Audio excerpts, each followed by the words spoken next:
When we want to build in Excel a table of homogeneous data and we are making calculations, it is normal that we would find ourselves in situations like this one, in which we have a set of starting data, of income, of consumption from a series of years, and we carry out an operation on them.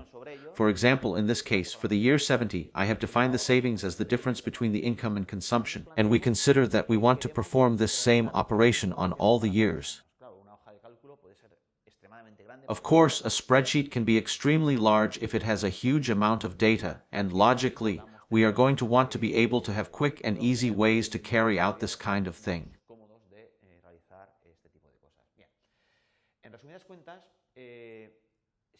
In short, if we analyze the expression that we have introduced in this cell, it tells us that we are going to subtract from the value that is in cell D5, we will subtract from it the value in cell C5.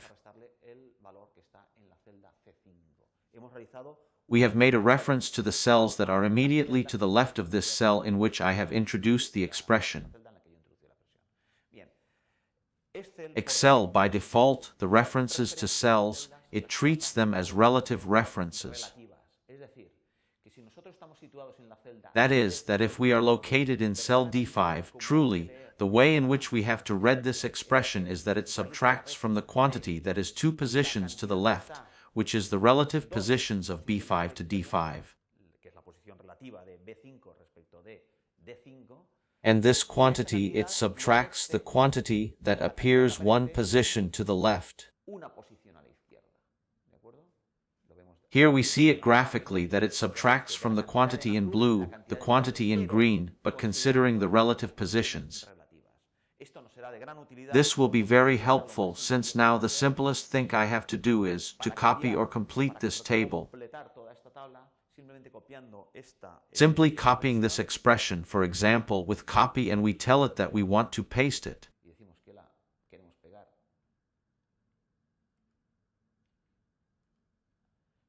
We paste it immediately below.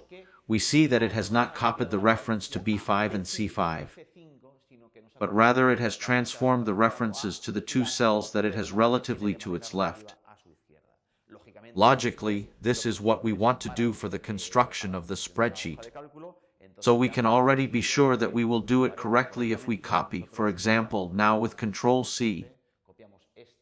We copy this expression to this whole range of empty cells, and for each of the data, it will copy it appropriately.